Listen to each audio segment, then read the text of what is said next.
आज की कहानी है गंगा नदी। बहुत समय पहले की बात है। गंगा नदी के किनारे एक पीपल का पेड़ था। पहाड़ों से उतरती गंगा अपने पूरे वेग से बह रही थी। अचानक पेड़ से दो पत्ते नदी में आकर गिर गए। एक पत्ता तिरछा गिरा और एक पत्ता सीधा गिरा। जो पत्ता तिरछा गिरा था वो जिद पर अड़ गया कि और कहने लगा कि आज चाहे जो हो जाए मैं इस नदी को रोक कर ही रहूंगा। चाहे मेरे प्राण ही क्यों न चले जाए, मैं इसे आगे नहीं बढ़ने दूंगा। वह पत्ता जोर जोर से चिल्लाने लगा कि रुक जा गंगा, मैं तुझे आगे नहीं जाने दूंगा। पर नदी तो बहती ही जा रही थी। नदी को तो पता ही नहीं था कि कोई पत्ता उसे रोकने का प्रयास कर रहा है। इधर पत्ते की जान पर बन आई थी।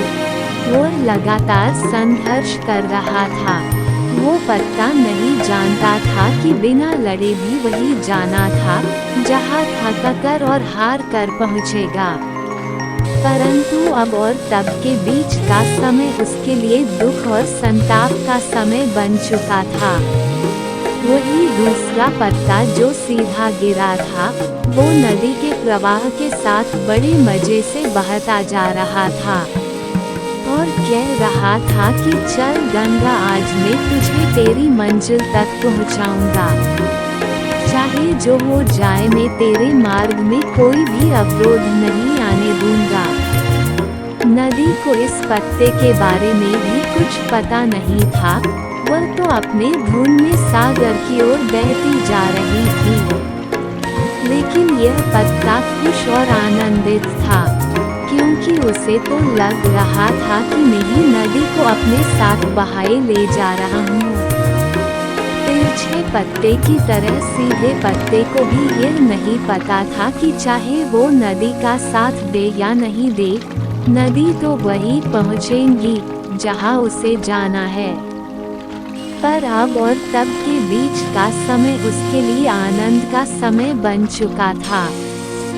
जो पत्ता नदी से लड़ रहा था, उसकी जीत का कोई उपाय नहीं था, और जो पत्ता नदी के साथ बहता जा रहा था, उसकी हार का कोई उपाय नहीं था।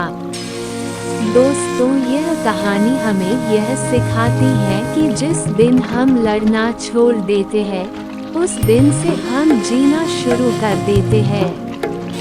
अब लड़ना छोड़ देने का अर्थ यह नहीं है कि आप सपने ना देखें या उसके लिए मेहनत करना बंद कर दें, बल्कि लड़ना छोड़ देने का अर्थ यह है कि आप उन चीज़ों की बदलने की कोशिश न करें जो आपके हाथ में नहीं है। यही खुश रहने का मूल मंत्र है। दूसरों को बदलने में अपना जीवन को बर्बाद न करें, बल्कि खुद को बदलें। दोस्तों, यह कहानी आपको कैसी लगी? कृपया यह हमें नीचे कमेंट बॉक्स में कमेंट करके जरूर बताएं। साथ ही इस कहानी को अपने दोस्तों के साथ व्हाट्सएप पर जरूर शेयर कीजिए। कहानी को अंत तक सुनने के लिए आप सभी का दिल से धन्यवाद। वीडियो को लाइक और चैनल को सब्सक्राइब जरूर करें।